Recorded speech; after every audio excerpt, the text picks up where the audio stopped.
What was the hardest thing about doing over a decade in a cage? The hardest thing, I mean, of course, you know, family, being away from family. But the really hardest thing for me was having dreams and aspirations and having like shit that you want to accomplish, shit you want to be, you know what I mean? And you can't do it.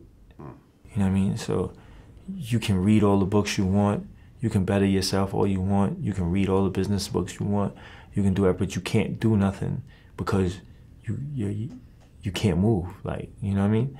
And that was the biggest thing for me because I couldn't, you know, chase my dream. I couldn't, you know, do better for myself. How'd you get the scar? I got cut in prison. Razor blade? Over the phone, yeah. With a bubble razor. A bubble razor is the razor that they give you to shave, and then you take that razor and then you double it up and then you turn it into a razor. He cut me with a bubble razor. Over using the phone? Yeah, I guess people, you know, it's all about control. So they control the phones and shit, you know what I mean?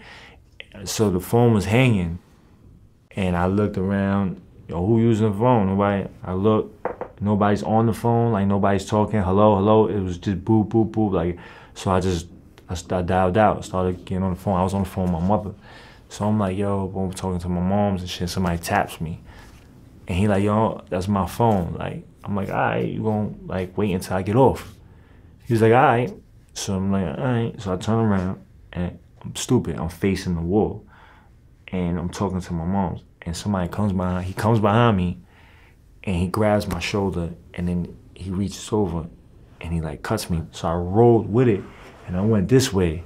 And, you know, luckily it didn't really cut me that bad, you know what I'm saying? But yeah, it was over the phone. What happened to the guy? So he cut me and then I started charging him, started fighting him. He dropped the razor. But then, you know, in Rikers Island, it's crooked as shit, you know what I'm saying? So the person that cut me was in, you know, it was connected with the officer that was working. So the officer didn't press the pin. She was like, yo, what's going on? So she asked me. So after everybody broke it up, and then like, I'm like, and she asked me, she was like, yo, what's up? You want to go to the infirmary? So that's basically meaning, do you want to press charges? Like, do you want to like report this? So I'm like, nah, I'm good. Like, you ain't gonna write it up, I'm good. Like, you know what I'm saying? You didn't report it? So I was just, I'm good. And she was like, all right. So she was like, yo, she moved me to the next side, but they didn't report what happened. They just moved me. So the next day I go to court. It just so happened I go to court. He's going to court. So I go in the bullpen, I see him, and I didn't have a razor, but we fighting. So like, but all the officers, he been there so long that the officers mess with him. So they kind of just like, you know, so they put me back on the other side. So then I waited like a day or two, and then I'm like, you know what, like, this, I can't be in the same spot, we out of here. So I went and got a knife.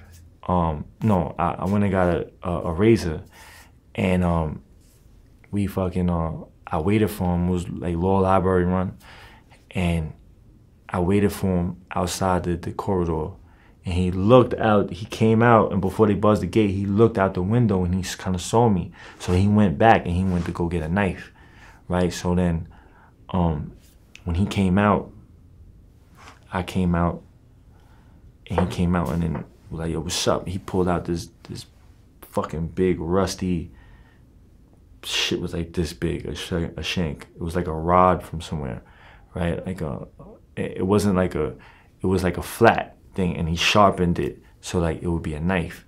So it's a big rusty shit. So he pulled this shit out, and then I had this fucking like little thing, and I'm just like, fuck. Yeah, you're outgunned, basically. I couldn't. I mean, I was committed already. I couldn't go. I couldn't run. So he had this big ass knife. I didn't know what I was doing. I was young. I really never. At that time, that was my first, like a knife situation. So, you know, he swung the knife, and I blocked it. I blocked it with his hand, And instead of securing the hand like I was supposed to do, I was supposed to block it and secure it, but I was so like red, like I just want to harm him. So I blocked it and I let my hand down. I just started cutting him, boom, boom, boom, in the face. And I started cutting him in the face, head, and he swung again. He swung the knife again and hit me in my neck, right? And thank God, like God's with me, like that God is with me. The knife wasn't sharp enough. You know what I mean? If it was sharp enough, the shit was like this, it would have went through my fucking neck. I wouldn't have been here today. We would have never met. You know what I'm saying? And I cut him, but he stabbed me in my neck twice. And yeah, and after that, I never seen him again. After that, and yeah.